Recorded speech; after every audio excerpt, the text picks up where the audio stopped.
जय हिंद बच्चों, कैसे हैं आप सब। चलिए आइसोमेरिज्म सीरीज कंटिन्यू है, तो अब हम लोग इसमें तीसरे आइसोमेरिज्म पे बात करेंगे, जिसका बात है बच्चों रिंग चेन आइसोमर्स। बच्चों इसीलिए मैं आपको अलग अलग करके बता रहा हूं ताकि आप एक साथ कंफ्यूज ना हो जाओ। आप लेक्चर को अच्छे से करने की कोशिश करना, आप लिखने की कोशिश करना। बच्चों जितने भी एग्जाम्पल्स मैंने दिए हैं सब टॉप क्लास एग्जाम्पल है बच्चों, आपको समझने के लिए। चलिए तो अब हम लोग बात करते हैं बच्चों तीसरे पे, जिसका नाम है भैया रिंग चेन आइसोमर्स। चलिए तो हेडिंग पहले लगा लेते हैं, कौन से आइसोमर्स पे बच्चों, रिंग चेन आइसोमर्स पे। तो आइए ज़रा पहले लिख लेते हैं कि आइसोमर्स का नाम क्या है भैया। तो इसका नाम है रिंग चेन आइसोमर्स। बच्चों नाम से तो आपको पता चल ही रहा होगा कि एक रिंग बोला गया है और एक क्या बोला गया है, चेन बोला गया है। चलिए पहले इसका डेफिनेशन हम लोग पहले लिख लेते हैं, उसके बाद इसे अच्छे से समझने की कोशिश करेंगे। इफ़ वन आइसोमर्स, बच्चों अगर एक आइसोमर्स ऐसा होगा, if one isomers has a cyclic structure, कैसा स्ट्रक्चर बच्चों, a cyclic structure, and the other has, यानी दूसरे के पास, अदर हैज़ दूसरा जो होगा बच्चों उसके पास साइक्लिक स्ट्रक्चर होगा। कैसा स्ट्रक्चर होगा बच्चों, cyclic structure. If one isomers has acyclic structure and other has cyclic structure, then it is called, इसे ही बोलते हैं बच्चों, क्या बोला जाता है भैया, तो इसे ही बोलते हैं रिंग चेन आइसोमर्स। क्या बोला जाता है बच्चों, रिंग चेन आइसोमर्स। बच्चों पहले एक बात समझना है, मान लो कोई स्ट्रक्चर ए साइक्लिक है, ए साइक्लिक का मतलब चेन में, ए साइक्लिक का मतलब किस में, चेन में, और दूसरा स्ट्रक्चर कैसा है, साइक्लिक है, लेकिन वह साइक्लिक और चेन वाला स्ट्रक्चर आपस में बराबर होना चाहिए, दोनों बराबरी का होना चाहिए, तब जाकर के रिंग चेन आइसोमर्स कहलाएगा। इसका मतलब क्या हुआ कि मान लीजिए एक 5 कार्बन का आपके पास रिंग है। आइए थोड़ा एक एग्जांपल मैं आपको समझाता हूं। 5 कार्बन का क्या है बच्चों, रिंग है। इसमें टोटल कार्बन कितने हैं, 5, और साथ में एक रिंग बना है वहां से। और ये मान लीजिए 5 कार्बन का आपका चेन है। देखो ये 5 कार्बन का चेन है, तो एक 5 कार्बन का नॉर्मल चेन 5 कार्बन के रिंग के बराबर नहीं हो सकता। आगे जब IHD आप पढ़ेंगे, इंडेक्स ऑफ हाइड्रोजन डेफिशिएंसी, तब आप पढ़ेंगे बच्चों। अब एक कंसेप्ट याद रखना है, अगर किसी चेन में एक पाई बॉन्ड आया, यानी एक डबल बॉन्ड में ये मान लीजिए अगर एक पाई बॉन्ड आया, तो ये पाई बॉन्ड इक्विवेलेंट होता है, यानी बराबर होता है एक रिंग के। किसके बच्चों, एक रिंग के।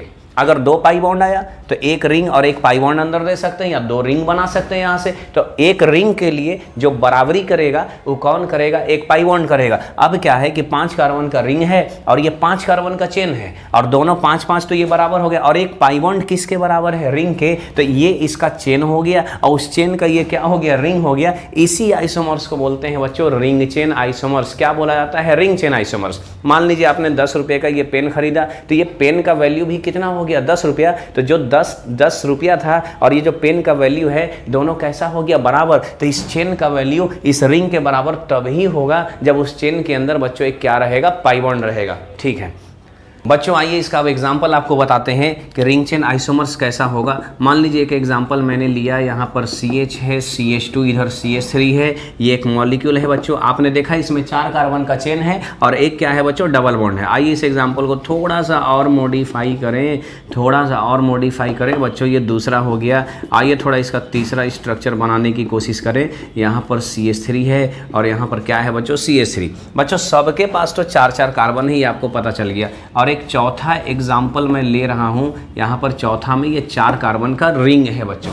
चलिए आपको पहले मैं थोड़ा पीछे से भी कहानी थोड़ा दिमाग में लाने की कोशिश करूंगा। बच्चे 1 और 2 आप देखेंगे, इसके PC में कितना कार्बन है, 4, और इसके भी PC में कितना है, 4। तो ज़रा बताना कि PC में नंबर ऑफ कार्बन कैसे हो गए, सेम। अब जब PC में नंबर ऑफ कार्बन सेम हो गए भैया, तो यहाँ डबल बॉन्ड का पोजीशन देखो 1 नंबर पे, और इधर डबल बॉन्ड का पोजीशन देखो 2 नंबर पे। तो क्या 1-2 पोजीशन आइसोमर्स हैं? हाँ 1-2 पोजीशन आइसोमर्स है। देखो बच्चों पोजीशन आइसोमर्स याद करो, तो यहाँ से मैं क्या लिख सकता हूँ कि 1-2 जो है बच्चों, 1-2 जो है ये है पोजीशन आइसोमर्स। कैसा है बच्चों, ये पोजीशन आइसोमर्स। ठीक है, बढ़िया बात है।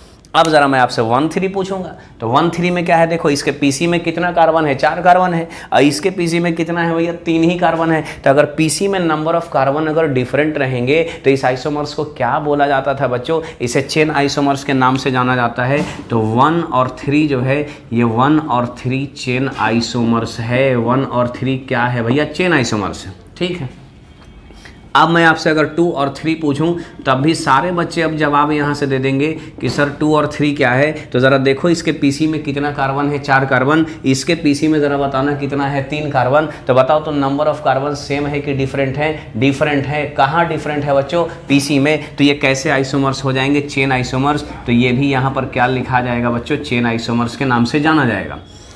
अब जरा एक बात बताना, 1 2 3 और 4 आपस में क्या है, इसको चेक करना। इसमें कितना कार्बन? 4। इसमें रिंग में कितना है? 4। क्या एक पाई बॉन्ड एक रिंग के बराबर है? हाँ, एक पाई बॉन्ड रिंग के बराबर है। बच्चों इसमें टोटल कार्बन कितना? 4। इसमें भी कितना? 4। तो क्या यहाँ एक पाई बॉन्ड एक रिंग के बराबर है? हाँ, बराबर है। तो क्या 1 2 3 4 यानी 4 का 1 2 3 जो है वो चेन आइसोमर्स हो गया, और 1 2 3 का 4 जो है वो रिंग आइसोमर्स हो गया बच्चों। तो इसी को बोलते हैं रिंग चेन। रिंग चेन क्या बोला जाता है बच्चों? Ring chain. तो रिंग चेन का मतलब क्या है कि 1 2 और 3 जो है, 1 2 3 एंड 4 जो है ये आपस में कैसे आइसोमर्स हैं बच्चों? रिंग चेन आइसोमर्स है।